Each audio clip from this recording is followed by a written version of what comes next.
What's going on, you guys? Slim here with a new video today, and you guys, I got a new segment on the channel. These are going to be my remote duel locals tournament reports. Hopefully you guys enjoy. Basically, each week I'll be playing in multiple remote duel locals, maybe with the same deck, maybe with a different deck, just really depends on how I'm feeling, and I will give you guys a weekly report on how I did and changes I make to the deck, my matchups, etc, etc. So hopefully you guys enjoy this new segment, and we'll keep it strong going on the channel. If you guys are new here, consider subscribing, hit that notification bell. You guys will be notified whenever I upload. You'll also be notified when I stream over on Twitch. Links are in the description. You'll be seeing the remote duel locals streamed over there, so definitely check that out. While you're in the description, consider joining my ever-growing Discord community. If you want to purchase any cards to build this decks that I show, or just cards in general, use that TCG player link, as a portion of what you spend goes back to the channel. It helps me out, and I really do appreciate it. And last but not least, if you further want to support me in the channel, consider becoming a channel member by clicking that join button or becoming one of my Patreons. With that out of the way, you guys, you already know your boy played the best rogue deck of 2021 for his first ever remote duel locals, and that is pure MEKK-KNIGHT, you guys. I found a remote duel locals. Shout out to my boy Joe. He helped me find a locals that on the East Coast works out for me. I'm on the West Coast, you guys already know. But I want to give a huge shout out to Prisco, YGO, and Imperial Gaming. I'll have their links down below. Join those Discord servers if you guys want to partake in some awesome remote duels. Also check out Prisco's Twitch as well as his YouTube channel. I did a deck profile of this deck over on his channel, so definitely check that out and support them. Just some really good guys, and I really appreciate everything they're doing for the community, especially with these remote duel locals. So that out of the way, you guys, you already know your boy had to play pure MEKK-KNIGHTs, but I want to give a shout out. I don't actually know the guy's name, unfortunately, but I'm gonna give a shout out to the guy who won my boy ATG Smitty's tournament. He won it with pure MEKK-KNIGHTs, and I built my deck based off of what he played, so I really liked it. And yeah, the deck was just awesome. I ended up getting third place, in case you guys are wondering. I had 1 loss, 3 wins, 1 loss. I lost to literally a top deck Tenki in game 3 against Bird Up. Shout out to him. It was a great match. It was just insane. Like game 1, he goes 1 for 1. I go to Ash it. He has the called by. I just got blown out of proportion. I win game 2, game 3. He literally, in our grind game, he drew the Tenki, and I just lost right there. I couldn't defend myself, so it didn't matter. So yeah, shout out to him. It was a great game. Bird Up's a great matchup. And yeah, this was under the old ban list. However, we all basically played new format, so didn't have to deal with VFD, didn't have to deal with dry time, didn't have to deal with any of that, so we basically played for the new format. So I'll get into it, you guys. I love MEKK-KNIGHTs to death, you guys already know. Of course, triple Gearsu. Basically, my lineup is exactly the same as it's always been. The triple Gearsu, the triple purple, the triple blue. I played 2 Indigo. I actually wanted to play 1. I'll explain that. There was a card that I wanted to pick up that I just didn't have access to. The red, the yellow, and I did play the orange. I'll explain that as well. And then my target for Gearsu is the Chalice. I've always believed this is the better target, and I'm sticking to that, so that's why I'm keeping that card in here. Cards are very good. For the rest of the MEKK-KNIGHT stuff, of course, the triple memory, the Monster Reborn in Succession, and the Trap Negator and World Legacy Key. That's all standard, nothing's changed there. And then I opted to only play 2 copies of Secrets. I wanted to play 3, but I wanted to keep this deck 40, so this was fine at 2. Actually never needed the 3rd. Might test 3 going forward, but I mean for this tournament it was perfectly fine. So there's that. And then my hand trap selection was triple Ash, just most generic, very simple. Can also be a normal summon to go into All Mirage if need be. Also searchable with another card we play in this deck, so Ash was fine. And then I had triple copies of Lancia in the main deck, you guys. That's right, in the main deck. This was busted against Bird Up. Honestly, I think I'm gonna keep it in here going forward. This card was ridiculous. Like, you can stop Bird Up's turn if they don't have the extenders. Very good against Dinosaur, very good against Invoked, very good against decent against Dragon Link. Like, this card is just really good, and I think I'm gonna keep playing it going forward. It's just a very solid card in this deck. And then I went with triple Imperm as well. So Imperm is back in the format, you guys. Because VFD is gone, we don't have to fear VFD plus Chuche, so Impermanence on a monster is just fantastic. It also is very good in this deck because the one advantage Impermanence has in this deck is, since it is a trap, we can set it to create a column if we're forced to go first or even going second, so it has that versatility, whereas having another monster would not help us. So yeah, so this was absolutely perfect. I would definitely play this hand trap lineup again. It was fantastic for this locals and against the meta of the format. And then, of course, my bread and butter was the triple Godarla, because, man, I ain't trying to lose to freaking Barrier Statue. Round 1 and round 2, I played against Bird Up, and my gosh, like, I literally couldn't play game 1 of round 2, because literally I did not open this. I did not open a way to crack the board, and without seeing Godarla, I just couldn't do it. So I opted for 3 so that I would see it, and the card was amazing. It outs Dragoon, it outs problematic Floodgate monsters, puts a monster to my opponent's side so I can make a column. Godarla is the Kaiji, you play this format, make sure you got them, guys, because barrier statue's no joke. This deck can't play if you don't draw Imperm or you don't draw the Godarla, so this is fantastic. And then the Spice, the other normal summon, triple Sangan. I know what you guys are thinking, what? Yo, Sangan is the MVP. So, in case you guys are wondering, you normal summon Sangan, go into All Mirage, activate Sangan, no one negates Sangan, it's 2021, and you literally search like Ash Blossom, or you search Orange Sunset, because it has 800 attack, so it's a searchable MEKK-KNIGHT. The card I should have played instead of a second copy of the Indigo was actually a card called Santa Claus. I have it here up on the screen. It's a searchable Kaiju, an out to Dragoon, an out to problematic cards. I just didn't own one.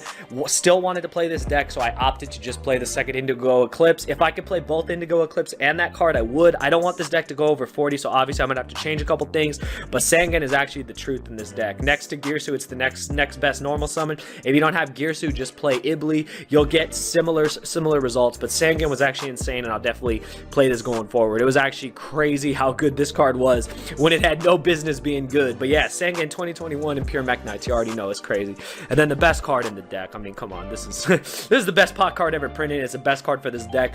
You guys are seeing that all the decks of this format are starting to play it. It's for good reason. This card just helps you dig, get what you need. You don't lose it on special summoning. Who the hell cares about the battle damage? None of that matters. All that matters is getting to your cards, getting to your combos, and winning because of that. So that is it for the main deck. It's 40 cards. I'll never go over 40, so we're just going to find ways to innovate the deck going forward.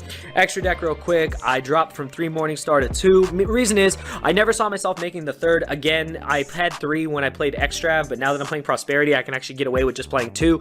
So this card was perfectly fine at 2. The All-Star is the triple Lib. This really is the best card. It is generic Link 2. Out to Dragoon if you bait it. Helps you get a searchable Monster Reborn. This card just does everything for you. I can't even tell you guys how busted this card is. I still cannot believe this card was printed as a generic Link 2, but it is fantastic, and it is the only 3 of I would definitely play because I actually grind and want to get to as many of these as possible. This card is great, so that's just standard. I play the All Mirage, you already know, Sangan into All Mirage combo, and I also play the Sakura Gardener. So I learned this from the guy who won Smitty's tournament. Fun fact, you can have a Lib up in the extra monster zone, and you can link into Secure Gardener and then get Lib's effect because it's a Cyburst for some reason. Isn't that mind-blowing? Blew my mind. I sure as hell didn't know that. That was actually crazy. So yeah, that's a weird combo that comes up, but it's actually very good. You can also save yourself with Gardener's effect.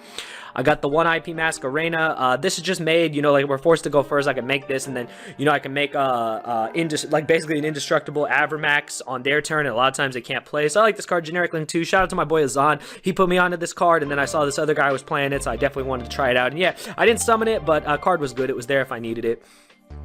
The Galatea, because we play the Ding, and also because Girsu's an Orcus card, so you can make it. Very good. Helps you bait Dragoon and then out it. Spectrum Supreme, didn't summon it, but it does come up in certain situations. The attack directly is nice, its tower-like effect is nice, and its send from the same column is nice, so I still have it in there. It's just a one of it. It's nice. And then I got the BLS Link. Didn't summon it, but I really like this card. I still think this card's very good in this deck. I'd probably still play it going forward. Everyone has mixed results with this card, but for me, this card has always performed, so I leave it in there because a lot of decks can't out it. So yeah, card's very strong. And then Unicorn. Unicorn plus Lib is actually a spin 2. Crazy, right? Like, just spin 2, and then what you do is you just literally can upgrade it and go into Access Code Talker and try to go for game. So it's fantastic. I tried to do that, walked into the Nibiru, happens, but yeah, no, this combo is pretty crazy. Lib, then into this, spin 2, Access Code 53, try to go for game. It's pretty broken, so I like having it in there for the kill shot. And then you've got, of course, the Crusadia Avermax. This is your strategy going first. You want to summon this. Opponent usually can't out it. If they can, but you still got plenty of other plays. It's also a MEKK-KNIGHT, so if you play Memories locked into MEKK-KNIGHTs, you can still play it. So yeah, it's awesome. And then the Dingirsu for the Galatea. Now I'll show you guys the side deck real quick. So these first 6 cards were not in my side deck, but I changed it because those first 6 were completely irrelevant. I had 3 Ally of Justice, Cycle Reader, and 3 Droll. No Drytron were in the tournament, so those 6 cards were useless. Never sided mid, never used them. So this is what I replaced them with. Triple Nib and Triple Phantasme. Currently in testing phase, but this is for Dragon Link. This is just really, really good. This is Dragon Link can't play around this. Nibiru punishes them, so you can play. Also puts a card in a column for you, so this card is great. And Phantasme is just amazing because, like I said, they can't play around it. Puts a body on board, helps you fix your hand, draw a card. So this card is just great for the deck. So these are cards I'm definitely going to keep playing going forward, testing them out. And then I just got a lot of back row hate because I'm not trying to mess around with back row decks. So 3 Lightning Storm and the Duster, we're just trying to blow them out. We're MEKK-KNIGHTs. We need to have blowout cards and then just win the game off that. When they tell us to go first, I have the Triple Sanctum and the Scythe. I think this is still really good. This is one of the only decks in the game I feel that can really utilize this. The fact that we have secrets to revive this, as well as the Lancia, can help us Scythe or Lancia our opponent back-to-back turns and win the game off that. So that's the reason why that's still in there. And then I play the Whispers in the side deck because I feel it's only good going first to stop spell cards. It's our version of Imperial Order without the 700 life point cost. So this card is fantastic, and it's one-sided, and if you play the deck right, they won't be able to play it all. But that is it, you guys. And last but not least, I'll just do my quick rundown of my matches for you guys. So it was remote duel locals, you already know. Round 1 I played against Bird Up, played against my boy Joe. It was a 2-0, I won. Round 2 I ended up losing to Bird Up, a 1-2. Like I said, game 3 was really back and forth. He top decked Tenki, couldn't do anything, he comboed me and I lost. Round 3 I played against Shadal Dogmatica, I won that 2-0. And round 4 I played against the 60 card Pile Dragoon deck and I ended up winning that 2-1. It was an insane deck, super back and forth, and yeah, it was just really crazy playing the deck. But that's everything, you guys. Hopefully you guys enjoyed. Smash that like button if you like this new segment. I'll definitely have more of these going forward. I also have top 4 MEKK-KNIGHT Evoke list coming next. So those are the decks I'm playing at locals, you guys. If you watch my streams, you guys will definitely see me playing. And yeah, I'm having a great time doing it. But yeah, shout out to Prisco and Imperial Gaming. You guys are awesome. Keep doing what you're doing. Really appreciate you guys and everything that you do for the community and just letting us to play remote duel locals with the current world situation we're in. But that's everything I got to say, you guys. Hopefully you guys enjoyed. You guys already know, pure MEKK-KNIGHT, best rogue deck 2021. I'll see you guys in the next video. Thank you for watching.